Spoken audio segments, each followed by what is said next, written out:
Assalamualaikum warahmatullahi wabarakatuh. Bismillah, alhamdulillah, la haula wa la quwata illa billah, amma ba'du. Anak-anakku yang dirahmati Allah Subhanahu wa Ta'ala, kali ini kita akan belajar bersama untuk anak-anak kelas 8 tentang teks eksposisi yang merupakan materi ketiga di kelas 8 setelah materi teks berita, teks iklan, slogan, dan poster. Baiklah anak-anak, kita akan mulai belajar bersama. Ada baiknya kita simak dulu pengertian dari teks eksposisi adalah teks yang memuat tentang informasi ataupun pengetahuan. Tujuan dari teks eksposisi ini memberikan penjelasan, uraian mengenai suatu ide, pokok pikiran, pendapat, informasi, maupun pengetahuan kepada kita selaku pembaca tanpa bermaksud memengaruhi. Teks eksposisi membahas isu-isu yang ada di masyarakat. Contoh tentang COVID-19, tentang pendidikan, ataupun bisa juga tentang ekonomi. Pembaca akan memiliki sudut pandang yang lebih luas dalam menanggapi isu-isu yang lagi marak. Teks eksposisi berbentuk retorika digunakan menjelaskan ilmu pengetahuan sekaligus menjawab berbagai pertanyaan. Contoh dari teks ini adalah buku pelajaran, ensiklopedi, berita, esai, prosedur, juga laporan. 2 unsur teks eksposisi adalah gagasan dan fakta. Gagasan merupakan penilaian, komentar, saran dari penulis terkait topik yang tengah dibahas. Pembaca ikut menanggapi masalah yang sedang dibahas. Teks eksposisi menyajikan informasi gagasan berupa fakta, informasi seperti waktu, tanggal, tempat peristiwa, juga pernyataan yang dapat dibuktikan kebenarannya. Adapun ciri teks eksposisi yang pertama, memberikan informasi atau pengetahuan menggunakan bahasa baku, berisi tentang fakta, format penulisannya singkat, jelas, dan padat, bersifat objektif dan tidak memihak.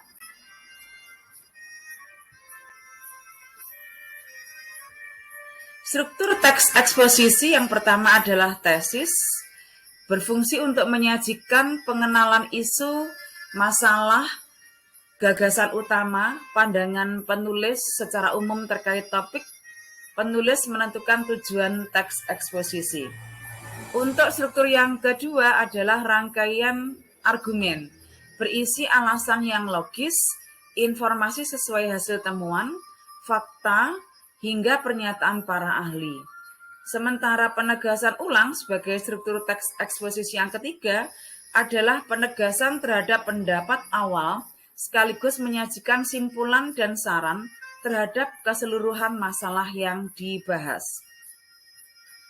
Anak-anak, di sini ada beberapa contoh teks eksposisi yang nanti kita akan bahas setelah kaidah kebahasaan. Kaidah kebahasaan atau ciri kebahasaan dari teks eksposisi yang pertama adalah kata-kata teknis seperti sektor kehutanan, penebangan liar, hutan lindung, kehutanan masyarakat, ekowisata. Yang kedua, untuk ciri kebahasaannya, kata-kata berkaitan dengan argumentasi. Contoh, jika, karena, sebab, akibatnya, dengan demikian, oleh karena itu. Ciri kebahasaan yang ketiga, kata-kata yang berhubungan dengan kronologis. Contoh, akhirnya, namun, sebelum itu, kemudian, sebaliknya, berbeda halnya. Berikut ciri kebahasaan yang keempat, kata kerja mental seperti menyimpulkan, memperkirakan, mengharapkan, memprihatinkan, mengagumkan, menyedihkan, menduga, mengasumsikan, menjelaskan. Sementara ciri kebahasaan yang kelima berisi kata-kata rujukan seperti berdasarkan data titik-titik, merujuk pada pendapat titik-titik. Keenam, kata-kata persuasif, contohnya sebaiknya, diharapkan, perlu, hendaklah, harus. Yang ketujuh sebagai ciri kebahasaan teks eksposisi, kata-katanya denotasi.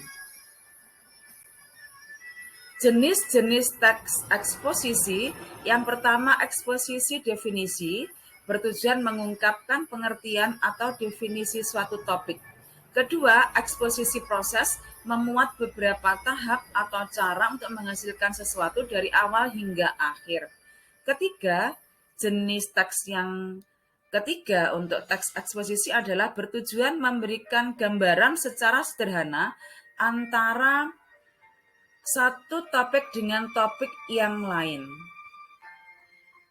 Untuk eksposisi pertentangan, memuat beberapa hal yang mempertentangkan karena ada perbedaan. Yang kelima, eksposisi laporan tujuannya menyajikan suatu laporan dari suatu peristiwa atau objek tertentu.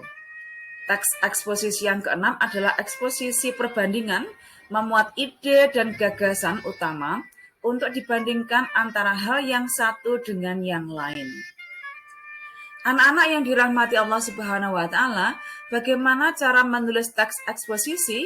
Yang pertama adalah tentukan tema, yang kedua kumpulkan sumber untuk bahan tulisan, ketiga buat kerangka tulisan, berikutnya kembangkan kerangka tulisan menjadi teks. Pola-pola pengembangan pada teks eksposisi yang pertama bisa berbentuk dari umum ke khusus, di mana gagasan pokok terletak di kalimat pertama atau di awal paragraf dan dilanjutkan kalimat-kalimat penjelas. Yang kedua bisa dengan pola khusus ke umum. Yang ketiga bisa berupa pola ilustrasi, di awal paragraf memuat gagasan utama kalimat.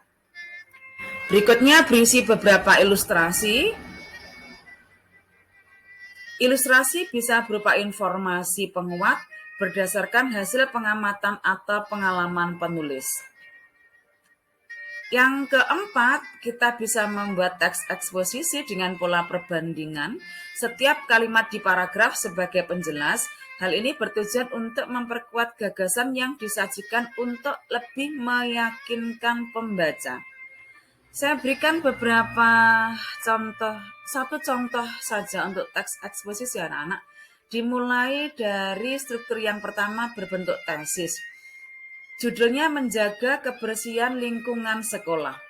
Tesisnya berbunyi bagaimana? Bisa seperti ini. Kebersihan lingkungan sekolah adalah salah satu faktor terpenting untuk menciptakan kenyamanan baik di lingkungan rumah maupun di lingkungan sekitar. Setiap sekolah selalu mengajarkan anak didiknya untuk menjaga kebersihan lingkungan sekolah. Bahkan kebersihan sekolah banyak dilombakan untuk menarik minat sekolah agar mereka peduli kebersihan. Cara untuk menjaga kebersihan sekolah diantaranya membuang sampah pada tempatnya, menghapus papan tulis, menyapu ruang kelas. Untuk struktur teks yang kedua dari teks eksposisi adalah argumentasi. Contoh dari judul yang sama, pembagian piket kelas menjadi salah satu cara untuk menjaga kebersihan lingkungan sekolah. Petugas piket biasanya melakukan tugas membersihkan ruang kelas seperti menyapu kelas, menghapus papan tulis, dan menyiapkan spidol atau kapur tulis. Selain itu, setiap hari Jumat selalu digunakan untuk melakukan kerja bakti membersihkan sekolah setelah pelajaran pertama selesai. Banyak manfaat yang diperoleh dari kegiatan Jumat bersih. Selain lingkungan sekolah bersih, hubungan murid dan guru juga bisa semakin akrab dengan adanya kerjasama. Berikut struktur tes yang ketiga, yaitu penegasan ulang. Kebersihan lingkungan sekolah adalah hal yang tak bisa dipisahkan dari kehidupan sekolah dan merupakan faktor yang sangat penting dalam meraih keberhasilan proses belajar mengajar. Kebersihan lingkungan sekolah akan lebih menjamin kebersihan seseorang dan menyehatkan. Kebersihan tidak sama dengan kemewahan. Kebersihan adalah usaha manusia agar lingkungan sekolah tetap sehat terawat secara berkesinambungan. Anak-anak, demikianlah yang bisa Bu Nani sampaikan, semoga bisa membantu anak-anak untuk memahami teks eksposisi. Akhirul qouli hadza, ihdinas syiratal mustaqim. Wassalamualaikum warahmatullahi wabarakatuh.